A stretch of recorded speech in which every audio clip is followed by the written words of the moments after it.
English. In this little video I'm going to show you how to make a transit rhythmogram chart. So go to astro.com, go to free horoscope, scroll across, go to extended chart selection. And so this is the whole thing here. You've got natal chart round, so everything that you're going to have in these boxes are round, but we want to go to special. Okay, and we're going to put the name of the person. We're going to check we've got equal house. Oops, take that out. We want to go to transit rhythmogram. So it should say the name of the person, like yourself here. Transit rhythmogram is under the special section.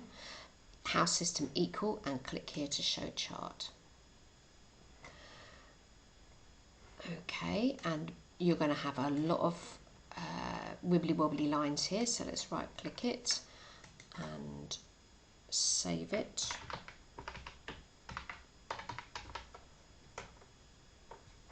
And we shall open this up on my desktop. And this is what it looks like. Now obviously we'll go through this in your lesson. To give you a quick blurb of how it works, make sure that you've got the right person in the box up there. It will give you 5 years, so 1, 2, 3, 4, 5. So it takes us to the end of 2025. You'll see that it starts with January, goes to December, and you'll see the planets here: Pluto, Neptune, Uranus, Saturn, Jupiter. So Pluto's purple, Neptune's bluish, aquamarine blue, Uranus is green, Saturn is yellow, and Jupiter is royal blue. Now I'll zoom in because I want to show you a bit more about how it works. It took me ages to work this out, but here we go. So where you see these little symbols and signs, etc., is when the transiting planet, okay, is making an aspect to something in your natal chart. So for instance, if we use this, that symbol there, that little star thing, is sextile Pluto Pisces. So we know at the moment that Neptune is in the sign of Pisces. You need to keep in your head while you're doing this what sign everything's in. So at the precise moment in time when I'm making this chart, we've got Pluto's in the sign of Capricorn, just coming to the end. Neptune's in the sign of Pisces. Uranus is in Taurus. Saturn at the moment is in Aquarius. I think Jupiter's in and out of Aquarius. It's going to Pisces. But this bit here lets you know precisely, so in March this year, this person, podcast daughter, had transiting Neptune, was sextile to her natal Pluto, which is in the sign of Pisces, right? So the transiting Pluto is forming an aspect to her natal Pluto. So let me show you how that is in her actual chart.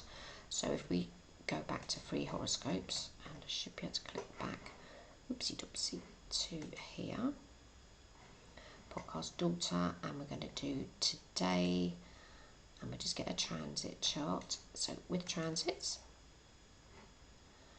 okay, so she herself has her Pluto in the sign of Capricorn, and transiting Pluto, we were looking at Neptune, Neptune is in the sign of Pisces, and it's forming a sextile to her natal Pluto. So I did read that wrong, let me check again. So transiting Neptune is forming a sextile to her natal Pluto, but Neptune is in the sign of Pisces, okay? So that bit there lets you know the sign of the transiting planet and which natal one it's doing the aspect to. That's what got me so confused to start with. So let's do another one.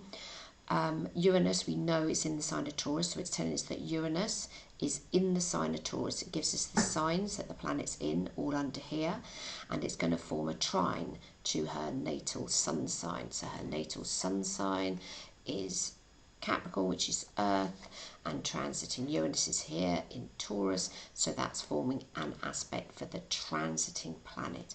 So this is a much easier way of seeing for the next 5 years which transiting planets are going to be forming exactly, so it gives you the exact month, okay, the month of the year when those things are actually going to happen. And then you can also see, which is ever so interesting, how often things change or recur.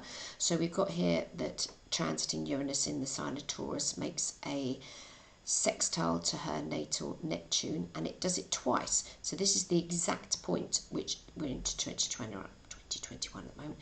We've got June, July, and then once again in October this year.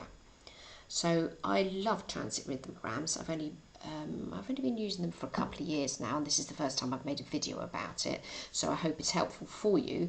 But we will be going through a transit rhythmogram whilst we're learning about transits, so it's important that you make one of these and bring it to your lesson, because I'll have made it as well. And then we can say which planet for you over the next few years is going to be, inverted commas, causing the most amount of activity. Now the black line at the top there is what they call a curve of the sums.